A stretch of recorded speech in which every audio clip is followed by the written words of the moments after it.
All right, can you hear me okay? Everything good? Sweet. I already forgot what I was going to say, so I'm happy you're here. And what about that title? You like a hook point? Zero to community in 30 days, right? Somebody said, remember when somebody clapped from the back that you're a marketer? That was me in the green room, right? So I'm glad you're here to learn about it. All you really need to know about me is that I've been obsessed with making friends with everybody I've ever met, and it comes from like an original wound of I'm the most American person in my family. My first formative memory is walking into preschool and not knowing how to speak English and being the only one that didn't, and then moving a year later to Spain to a British academy where I thought I knew Spanish and English, and I went home crying the first day because I did not speak the dialect of either, right? So has really, really driven me. And my community journey got really, really serious for me. 8 years ago, my brother passes away, and 1,200 people show up to his funeral. And at that moment, you know, whatever I thought about the Catholic Church from when I was 14 to that point didn't really matter. Those people were my community, and I was never going to leave it. And immediately I was like, oh, this just solved for churn. There's a business case here. This is a model. And reticular activator just kept hitting, and I'm like, wait a minute. If somebody gets a Harley Davidson, they can't get a Honda motorcycle 2 years later because they're going to lose their friends, right? So there's something here. And then I just iterated through this journey from these like nonprofits that I was a part of to hosting events for the construction company that I was a part of to becoming a business developer to then not shutting up about this like new idea of how to like build businesses to then going into like a startup and jumping into a dumpster fire and trying to figure out how to do the same type of events, and I couldn't, so I started hosting events in like 2018 on Zoom and bringing people together, and that completely like helped the company. And then 2019, I decided to just go for it, right? Take a purposeful pause, figure out where I want to be in 10 years, reverse engineer it. I started this company and just started trying to sell community like as a thing, right? My thing was I'm going to prove community creation is the future of business development. And I no longer believe that. I think community creation is business development right now. And what I found when I was, from 90-day purposeful pause to start the year, and then I started trying to sell it. And it was really hard. I learned that if you're going to sell something, you got to solve a Monday morning problem, right? Like somebody's got to be waking up. Somebody's got to be getting the Sunday scaries like, oh my God, I got to report to somebody tomorrow about this thing. And it's not usually community. I don't know if anybody's felt that before. But I had a major, major breakthrough in 2020 when I got my first like $150 million client that we positioned this idea of a show that we could do live. And if we bring interesting people that your clientele wants to meet to talk about things that they want to know about and do it live and drive these relationships between people, then we're going to solve for like what you really want, which is this like marketing pipeline acceleration, customer retention thing, inception it on the way to community. And in 2020, we cracked it, right? 2020, I hosted 2 different podcasts, mine and this one for my client. One was typical podcast, me talking about the stuff I wanted to talk about. It's about me, the chief executive connector. The other one was a very deliberate strategy that we call the Relationship Flywheel nowadays. A couple things were very similar number of like episodes and downloads. Very, very different results, right? Like 65K from a podcast, not bad. 46 million from a podcast. Now people are paying attention. I used to put this at the end of the presentation. Now I put it at the beginning, so you're paying attention, right? So let's talk about it. This is the real stuff, right? Like by the end of the year, we were having a fan appreciation show. This like webinar for a company had a fan appreciation show. And it was like client after client talking about how this had so much value to them. They felt like they were part of a community, and this is why they do business with JWB. So we thought, all right, let's enable this, right? We have a fairy godmother, Jen Filzen, who's in the house over here with her fairy godmother wand. She's like, let me host a meetup. I want to host a meetup at my house in Northern California. And like 5 people showed up. These were all clients. This guy wasn't a client. He became a client shortly thereafter. So guess what? Signal, noise, go, right? Deploy it. This is 3 months ago, Jen? Yeah. July? September? Sorry. June? This is June, 2 years later. 70 people, 1 year after this, 70 people flew to Jacksonville, California for a tour. Jacksonville, California. Jacksonville, Florida. From California, from New York, from all these different places for a tour of downtown and a happy hour to meet all their friends that they had been talking on Zoom with, right? So community. So let's talk about that formula, right? We call it the relationship flywheel, right? I'm big on languaging and catchy things and whatnot. And this idea of what we talked about, right? Like, how do we talk about something interesting in front of somebody that's in front of your audience, that somebody that they want to meet, right? How do we co-create value?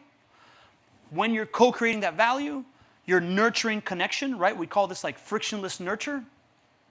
And then if you add the content element, content strategy to it, then you're magnifying all of it. And the next person that comes on the stage, now there's more value to it because you've made this content, so now it's got some legs, and then you keep nurturing connections, keep magnifying the content, right? Flywheel, feeds onto itself, catches velocity. Anybody here a Jim Collins fan? Like you read Good to Great or Beyond Entrepreneurship? Yeah, I love that dude.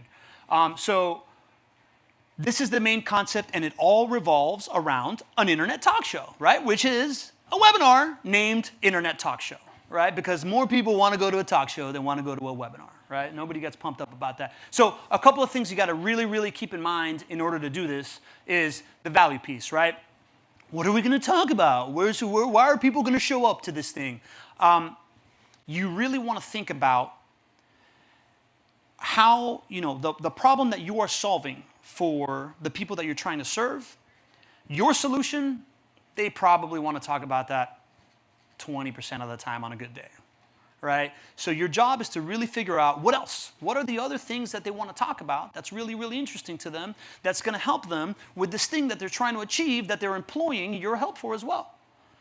We call those content lanes, right? And for JWB, somebody that wants to buy turnkey rental property in Jacksonville, Florida, wants to know about real estate and get educated on real estate. They want to know about other alternative asset classes, right? Like, why not Bitcoin? Why not bonds and stocks and whatever?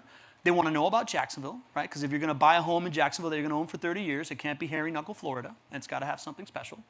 They want to know about the in-house expertise. Why not do this myself, right? This is where you position your team in front of them to like say, you can do it yourself or you can use this tool because we're all experts, right? And they want to know who else is doing this, right? They want to know who are the people like me doing this stuff, right? So those are our content lanes. And then as soon as you can have that really, really well figured out, now you can create the schedule of topics and people. And if you can get one person that like fits into 3 content lanes, right? You're a client, you know a ton about Jacksonville, and oh, by the way, you're also like a foreign currency trader, and you can talk educatedly about that, right? Like now you're cooking with grease, right? So you got to make the value really, really obvious, and the value can't just be you. It's got to be what they care about.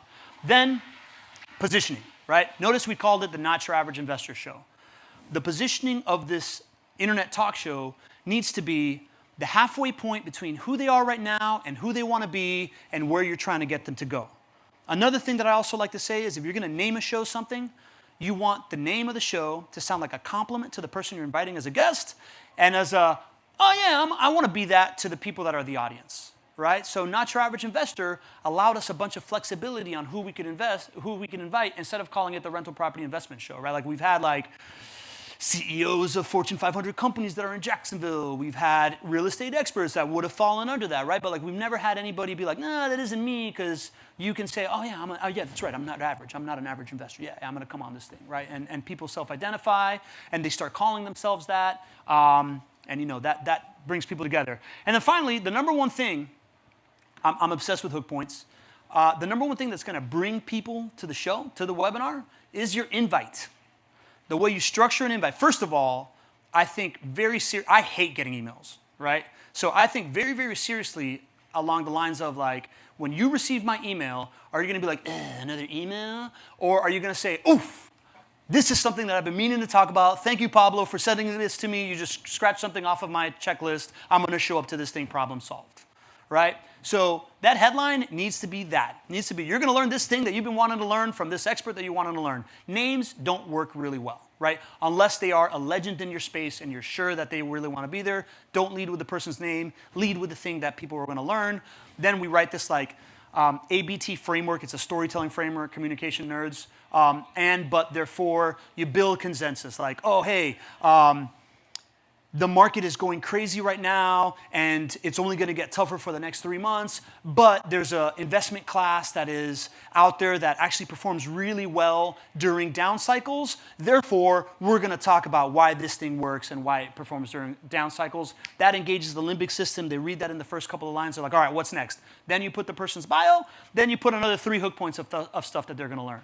Right? And then it's like, come to the show, right? So that is the thing that makes people show up, is making that value really, really obvious. And you can't underestimate like not making it about yourself, making sure that you're sticking to these content lanes regularly and not getting too wide, because or else it's going to kind of like lose the whole idea of it. The positioning, people fight me for this all the time, but as time goes on, if you don't have like a strategically well-positioned thing, you're going to have a hard time getting guests, because you're going to spend a lot of time explaining why this fits you, as opposed to like, oh, this is a compliment, I'm in, right? And then finally the hook points. So then the connections, right? Once you have this thing going on, once you've got this live talk show going on, you are spending time getting to know somebody that the people that you serve find valuable, that they want to meet, right? So you're becoming guilty by association with an attractive character, social validation, Katie, right? All day. And that's the quintessential, tell me about your life and who can I introduce you to. This is the same as if you were to take somebody out to dinner and just really dying to get to know them and see how you can work together and see how you can help them out, right? That's a great bonding experience. Also in front of people, so there's an added level of vulnerability, so it's an experience, it bonds you with folks, right? Second, that is the first level of connection. The next one is host to audience. The key to this thing is sharing the stage, right? And the audience sees themselves on the stage in 3 different ways. One, if you hear your name being called on the stage. Jenny, my mentor for community things, right? Like, she has greatly introduced me to these to everybody in this world, because I'm a bit of an outsider, and I will always appreciate her, and she's always adding value to my life, right? Like, Jenny hearing her name on my stage makes her feel like she owns a little bit of this thing, and I'm giving her some daps, and that's cool, right? So like when we do these shows, we do a roll call, right? Like we give people nicknames, the fairy godmother of the Not Your Average Investor community, right? There's like 25 of those. And you're saying people's names often, you're acknowledging them, you are welcoming them, you're making them feel part of it, right? Then it's guest to audience. This is when people, that stuff is kind of natural. Then it's guest to audience. When somebody is brave enough to get in on the conversation, which is what you're really trying to do, so that you drive these like vectors. You do your best to add as much context to the question as you can for 2 reasons. One, you want to make the audience member feel like you just got a warm introduction to the keynote speaker, right? Like, hey, these are just 3 friends right here talking, right? That makes them want to come back and makes them feel like they're getting real value, they're really getting connected. 2, and name on the stage, right? 2, if you give context, your guest will be able to give a better answer. You are setting them up to succeed. You're making the content more valuable. You're making their experience more valuable to them. You're making them look better, right? So bring them closer together. And then finally, if you got all that stuff working and people are contributing in the chat and they're being a part of all of this, audience to audience, right? Like, if you come to one of our shows, it is what's going on here, but that chat, man, that's like the country club break room, man. Everybody's just talking. There's multiple conversations happening. We're acknowledging when something interesting is happening. We're validating the expertise of somebody that's sharing advice, right? Social validation. There is no more powerful method of acquiring a client than 2 of your super consumers talking about how much they trust you and like you in front of somebody that is debating whether or not you're legit. Right? So by driving that one, that's what you're driving. You're allowing people to talk about you with you present, but you're not really, really there, right? They're just validating you all day long. So those are the 4 levels of connection. And then finally, content, man. Whew. I used to say that, joining nonprofit boards and stuff like that was like my big hack to making really valuable connections. And it still is. That's still going to take you probably like 3 to 4 years. Making content, man, that's how you scale it, right? That's how you really, really scale relationships. So the key to this thing is taking that 1-hour call, taking that 1 seed, planting it in 25 pots, and then sending out to 6 different ecosystems. And in order to do that, You got to create a process that makes you process for speed, right? Like that allows you to do this efficiently. And the way that happens is you break it out into the different roles. First, you take the video, you send it into a transcription service that you can have the highlight, right? Like then you're picking out the best pieces, right? By highlighting the text. Then you send it to your video editor, right? Like this idea of highlighting the text allows you to control F for the parts that you thought were interesting, allows you to not have to be like, well, was it minute 137 or 139, right? Like that stuff takes time, right? So if you can just read through it, highlight it, send it to your graphic designer, video editor, they got it, right? Then they clip it out, they put it in a document called the batch board. The batch board has a couple of tables on it that has the link to the video, the space for the headline, and then the space for the captions. So now it comes back, and now it's a writer's job. This is the headline, this is what the caption's gonna be, send.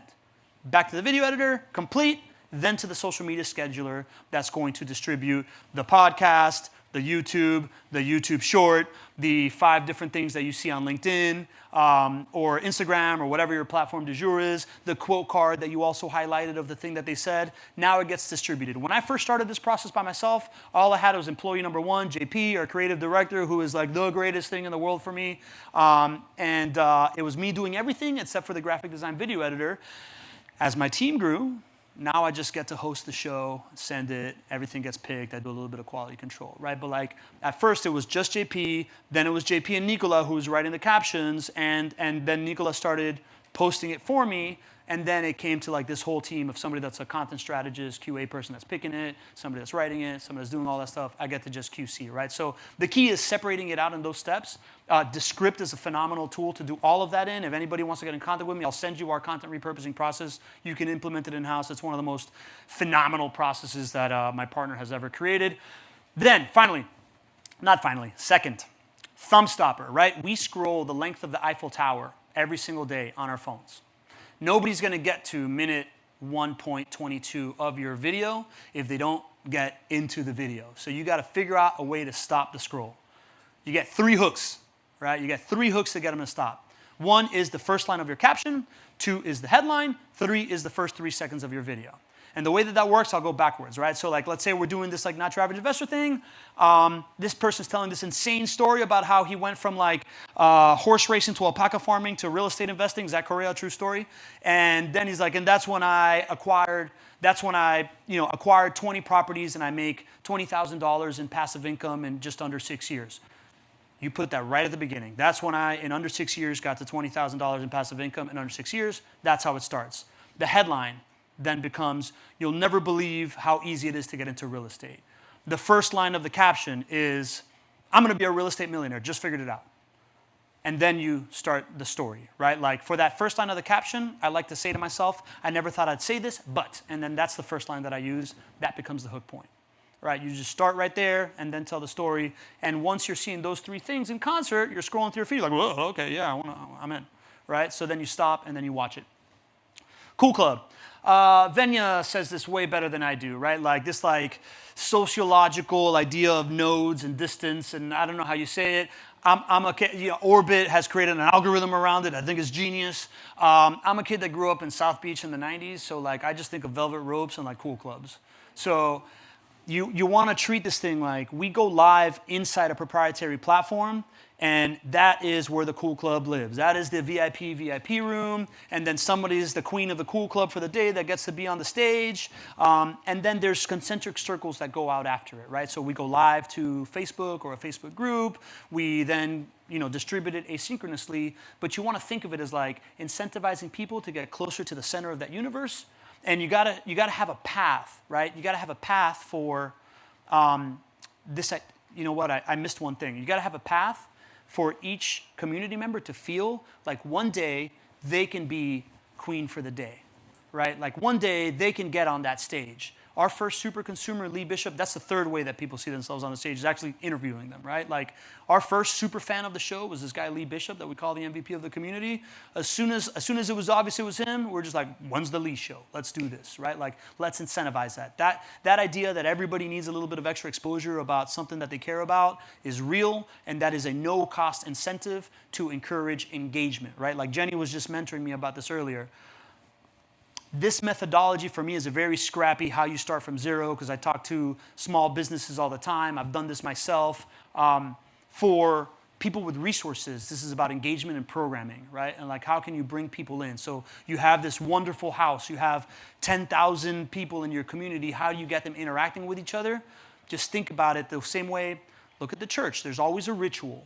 There's always a stage. There's always common language, right? So this is a way to get that going. And then finally, the Q&A content, we make sure that we say the person's name that's asking it, add that context. That part makes it to the Q&A content, and you share it and you tag them, because guess what? When you tag somebody on LinkedIn, all their friends see it. And they're like, ooh, my friend said something cool, they're on TV, who's this other person? Great. And you opt in, right? That's organic distribution. So that's the motion. But what I promised you was, this took us a year to like really nail it in, right? But what I promised you was something that in 30 days your CFO would buy in on, right? And this was the key insight. This is Greg. This is the guy that hired me to do this originally. He's become like my best friend. And he was on my partner's show, and he came up with this really amazing insight, right? We do the Not Your Average Investor show twice a week. We get 45 to 65 people on per show, right? So we're talking about like 90 to 100 people a week. And he realized that these like $40 million that happened year one, he could trace them all back to right around 30 people, right? It wasn't 100 people. It was Jen, Lee, Drew Barnhill, the ringmaster of the Not Your Average Investor, right? Like all the people there were the ones that jumped back in, re-engaged, started telling their friends about stuff. When they were in a call and somebody was clearly new to the community, like, oh, call me, I'll explain this concept to you, right? Like, that's what it was. And this idea of 30 people made it really doable, man. Like, it just makes it so much more approachable for the average bear. So we thought, how do we shortcut to having the 25 super fans?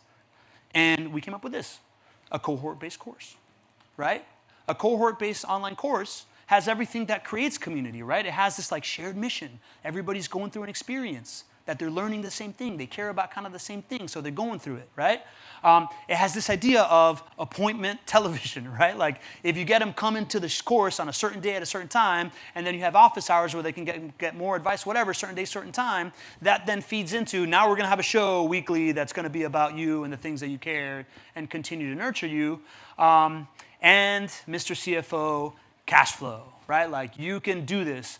The other beauty of this thing is that you don't have to be the expert to do this. The first time that we deployed this was actually at that first startup that I did, where we just took our 12 most successful clients. We took them down to Panama to tour the Panama Canal and go salsa dancing. And we did this like mastermind thing where I gave them all a way to present their business in one standard way. And that allowed us to realize, oh, this person's great at this thing. This lady's great at that thing. And we created a course around that, giving them full credit of the expertise and positioning them as experts inside their industry, sold that course a bunch of times, and then the next move was come to the event where they're speaking. Absolutely natural, right? Like, it's a perfect customer community journey if you deploy it through this cohort-based course. And it funds your program, right?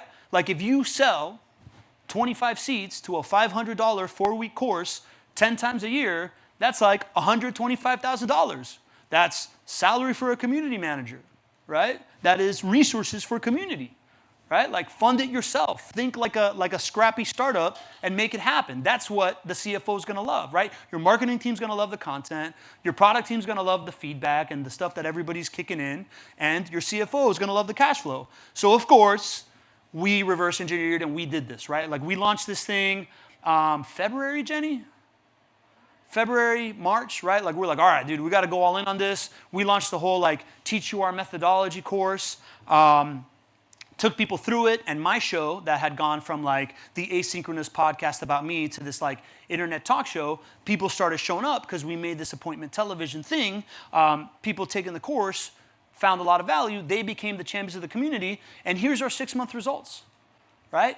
We went from, like, I don't know if you remember that first slide, but I made $60K in a year off of my podcast. Didn't really have a lot of like a list build, but we've had 266 live attendees. 34 campers have gone through this thing. 6 new shows have launched. Those are all evangelists for the thing that we do, right? Because they're living and breathing and doing that stuff, that are all doing it on their own, giving us feedback on how we make it better.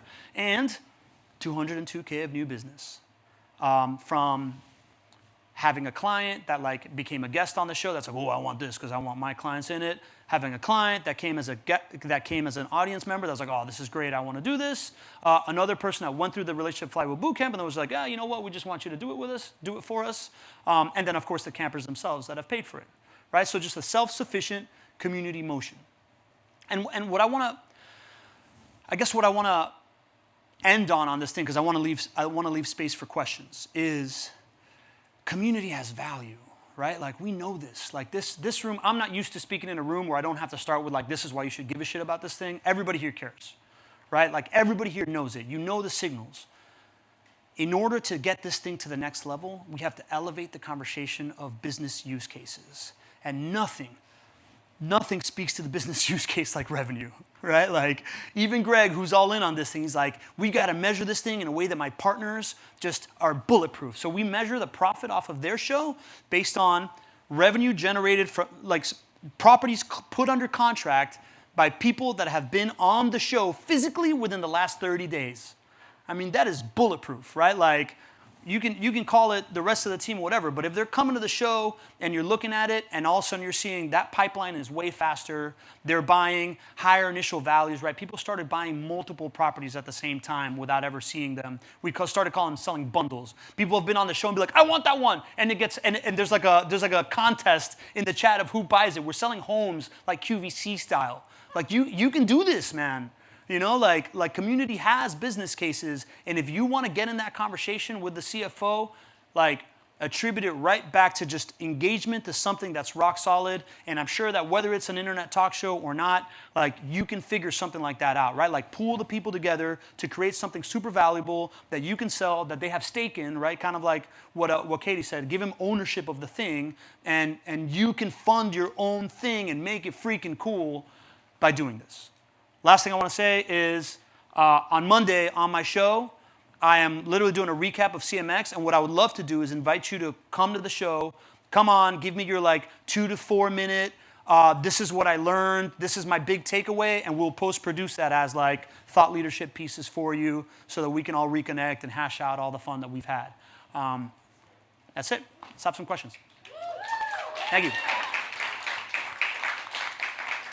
Any questions by anybody? Yeah. So back to the hook points in the emails. Do you have templates for that? I do. Okay. Yeah. Where can we find those? Ask me for them. I'm everywhere, right? Like, oh, yes, good call.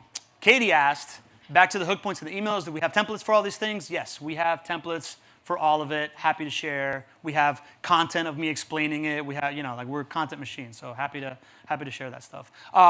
Really recommend the ABT method, right? There's a book called The Narrative Gym for Business. That's like 75 pages of teaching this thing. It's gold, absolute gold. Did you have a question? Yeah.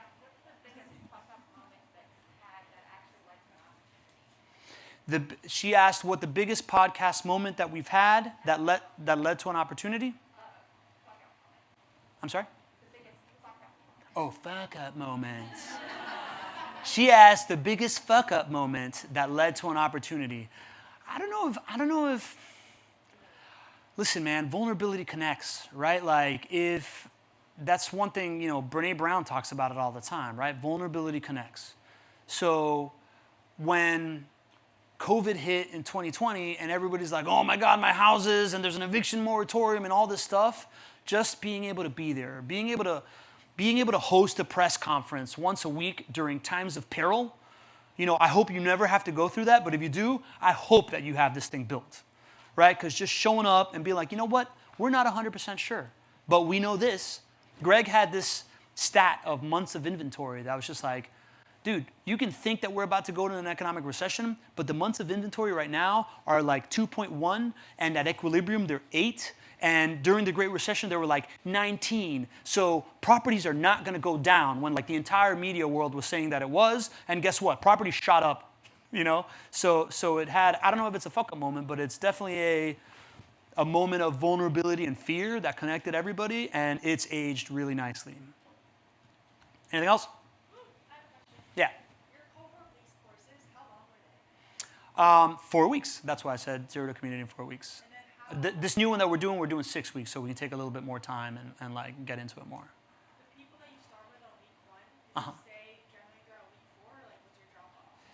Yeah, so, you make it available to everybody.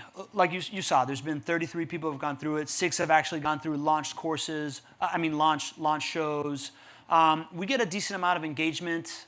I would say it's probably about like 50% are still really, really around and engaged, and you see them come into my show and like being part of my community and like evangelizing and stuff like that. So, but I never wanted to do like the asynchronous course because nobody, I've bought those, I've never done them, right? But like the cohort thing is like people become friends with each other, right? So again, same concept. You're more likely to change jobs than friends, right? So that makes it really, really good. And last thing I was going to say is we are doing the cohort again in October. If anybody's interested, come talk to me. I'll give you a discount code. And thank you so much for this. This was an amazing experience. Appreciate it. Shout out to the content team. Shout out to the producers, man. You guys don't get enough love for making it easy on everybody. Always. I was going to ask a question. Yeah. I mean, there was clapping, but we'll clap again, Okay, cool. Bet. You said you're used to talking to people about community that are new to community, but these people, they're not new to community. Correct. Right? So their first step walking out of here is a little different. Yeah. What if everyone in this room, except Jenny, Jenny's already doing it all, sorry, Jenny, could walk out of this room and do one thing to bring this with them? What's that step? What's that action? I think it's to adopt a kingmaker mentality. Like the idea that how can you show up as a kingmaker, right? Like instead of trying to be king. Because the moment that somebody reaches their next level of notoriety, whether it's like your company, right? Like whether you're employing somebody and you're like putting them at the head of your content strategy, and then they leave you in 2 years to go get their dream job somewhere else, guess what? You're going to get all the best talent right after that. Same thing with your clients. If you can figure out some way to make them an expert inside the thing that they really, really care about and give them some extra social validation, that stuff is going to work, right? So if you have this community, you have all this stuff, figure out how to build a stage where you can validate their expertise and solidify that thing, because it's gonna join you. And if you get really good at doing that, then this thing is gonna grow and people are gonna want to be part of it. Awesome. I love it. You're saying do things, give feedback, do more things, get feedback. Feedback. Who knew? And we talked about it, right? It's like, it's very first principle stuff, right? Like I think we get stuck in like the marketing talk of like measurement this and whatever that, but just if you really lean into this idea that human beings are happiest when they're in service, community is an exercise of recognizing the value of one person and being able to share it with the person seeking it, and you just lean into that, build machines that do that, build processes and rituals and systems that do that. Awesome. Pablo, we're going to hang out. We're going to keep talking. Yes. Y'all don't have to listen One to friend. me, him, Katie. We're best friends. All right. Thank you, Pablo. Cool. Thank you. Everyone, thank you again. Thank you.